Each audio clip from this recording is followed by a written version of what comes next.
सवाल पूछने लगा हूं। मुझे इन 6 सवालों के जवाब चाहिए। सवाल पहला सवाल कि जब वो अमेरिकी डोनाल्ड लू ने पाकिस्तान एम्बेसडर असद मजीद को वॉशिंगटन में जब धमकी दी कि इमरान खान को अदम एतमाद में हटाओ, नहीं तो हम पाकिस्तान के लिए मुश्किलें पैदा कर देंगे। मेरा पहला सवाल यह है कि जब मैं मुल्क का प्राइम मिनिस्टर था, एम्बेसडर मेरे नीचे था, एम्बेसडर मेरे नीचे था, तो सवाल मेरा यह है कि वो किसको पैगाम दे रहा था? प्राइम मिनिस्टर मैं था। किसको वो डोनाल्ड लू कह रहा था कि अपने प्राइम मिनिस्टर को हटाओ? सबसे पहला सवाल। दूसरा सवाल, अरशद शरीफ शहीद, कौन उसको धमकियां दे रहा था? किसने उसको मजबूर किया मुल्क से बाहर जाने के लिए? उसके बाद दुबई से किसने मजबूर किया दुबई को छोड़ के जाने से? और तीसरी चीज कि वो कौन था जो उसको मुंह बंद करना चाहता था? वो जब ये जो रजीम चेंज इसकी साजिश को बेनकाब कर रहा था, तो वो कौन थे जो उसका मुंह बंद करना चाहते थे? और तीसरा सवाल कि सहाफियों को कौन धमकियां दे रहा है? कौन है जो सहाफियों का मुंह बंद करना चाहता है? कौन आजादी राय से खौफजदा है? वो कौन है? वो कौन है जो चाहते हैं कि इस मुल्क में मीडिया आजाद ना रहे? वो कौन है जो सहाफियों को धमकी दे के 4 सहाफी अब तक मुल्क से बाहर चले गए, 3 सहाफियों को मारे पड़वाई हैं, एक को जेल दी है, FIR कटवाई है? तो मेरा सवाल ये तीसरा कि वो कौन है जो इस मुल्क में हमारी आजादी लेना चाहता है, हमारी आवाज बंद करके? और चौथा, वो कौन है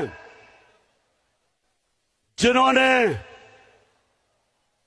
आजम खान स्वाति सेनेटर, 75 साल उसकी उम्र, उसको पहले बच्चों के उसके पोते और पोतियों के सामने मार पड़वाई और उसके बाद उसको नंगा करके उसके ऊपर तशद्दुद किया? वो कौन है? वो कौन है जो FIA को कह रहा था, ऑर्डर दे रहा था FIA को? वो कौन था? और वो कौन था जो शहबाज गिल यूनिवर्सिटी प्रोफेसर, उसको उन्होंने नंगा करके उसके ऊपर तशद्दुद किया? कौन थे वो? पुलिस कहती है जी हम नहीं थे, हमें पीछे से ऑर्डर आए। कौन ऑर्डर दे रहा था? और वो कौन है जो टेलीफोन कर करके नामालूम नंबरों से धमकियां देते हैं लोगों को? कौन है वो? वो कौन है जो कहते हैं कि तहरीक इंसाफ से दूर रहो, नहीं तो हम तुम्हारी ऐसी की तैसी कर देंगे? वो कौन है? और मैं ये पूछना चाहता हूं, वो कौन है जो ये चोरों डाकुओं को हमारे ऊपर मुसल्लत किया हुआ है जिन्होंने? और वो सवाल पूछता हूं मैं कि क्या ये इसलिए पाकिस्तान बना था इसलिए पाकिस्तान बना था।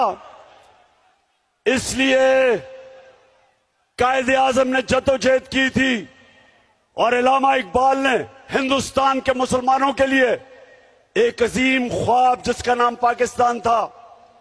क्या ये इसलिए बना था कि इसका इंटीरियर मिनिस्टर 18 कत्ल करने वाला कब्जा ग्रुप राना सनाउल्लाह हो? क्या इसलिए बना था कि भगोड़ा मफरूर मुजरिम लंदन में बैठ के अरबों रुपए की प्रॉपर्टी पे हमारे ऊपर हमें ऑर्डर करे, इस मुल्क में फैसला करे कि आर्मी चीफ कौन बनेगा? और क्या इसलिए यह मुल्क बना था कि उस बाप और उसके 2 बेटों को सजा होने वाली थी 16 अरब रुपए के FIA केस में, और उसको केसेस उसके खत्म करके उसको, एक मिनट चुप चुप, उसको केसेस खत्म करके बाप और बेटों के, और उसको इस मुल्क का वजीर आजम बनाया। इसलिए पाकिस्तान बना था। क्या इसलिए बना था कि आसिफ जरदारी जो 30 साल से मुल्क को लूट रहा है, जेल में गुजारा है उसने, अभी फेक बैंक अकाउंट में अरबों रुपए के करप्शन के केस हैं उसके, और वो आके मुल्क में फैसले करे कि आर्मी चीफ कौन होगा, इलेक्शन कब होगी? क्या इस मुल्क का मुस्तकबिल इन डाकुओं के हाथ में है? बताओ। और क्या हमारी ये किस्मत है कि इसाक डार इस मुल्क का फाइनेंस मिनिस्टर बने, जिसने मैजिस्ट्रेट के सामने उसने गवाही दी सन 2000 में कि मैं इसाक डार शरीफ खानदान के पैसे, चोरी के पैसे मनी लॉन्डर करके बर्तानिया भेजता था।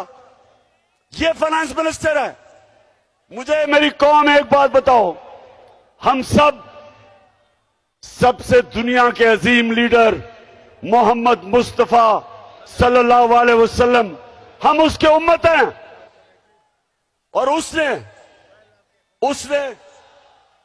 कुरान के अंदर हमें बताया कि अल्लाह का हुक्म है हमें अमर बिल मरूफ व नही अनिल मुनकर, कि हमें हुक्म दिया कि अच्छाई के साथ खड़े हो और बुराई के खिलाफ जहाद करो। ये अल्लाह का हुक्म है हमें। और क्या इन चोरों को ऊपर बिठा के और हमें कहें कि हम इन चोरों की क़यादत मान लें? मैं इनसे पूछता हूं, हम जानवर हैं? हम भेड़ बकरी हैं? हम गाय भैंसे हैं? हम इंसान हैं। हम मोहम्मद मुस्तफा सल्लल्लाहु अलैहि वसल्लम की उम्मत है। हम अमर बिल मरूफ पर चलने वाले हैं। हम कभी इन चोरों को तस्लीम नहीं करेंगे। बताओ पाकिस्तानियों, इन चोरों को तस्लीम करोगे? मैं आज ऐलान कर रहा हूं कि मैं आज नहीं, मैं हर बारी इस मार्च पे ऐलान करता रहा हूं कि अगर इन चोरों के नीचे हमने गुलामी करनी है, मेरे लिए मौत बेहतर है। इससे बेहतर है मर जाओ, क्योंकि इनकी गुलामी करने से ज्यादा जिल्लत क्या हो सकती है? बेहतर इंसान मर जाए। मैं कभी इनको तस्लीम नहीं करूंगा। कोई ये गलत फहमी ना समझे कि वहां जाके इस्लामाबाद जाके हमारा ये तहरीक खत्म हो जाएगी। ये तहरीक अगले 10 महीने तक चलती रहेगी, जब तक इलेक्शन नहीं होंगे। और मैं अभी प्रेस कॉन्फ्रेंस हुई, उसमें कहा कि जनाब हम न्यूट्रल हैं, हम गैर सियासी हैं। तो मेरा सवाल यह है कि अगर आपने फैसला कर ही लिया है न्यूट्रल होने का और गैर सियासी का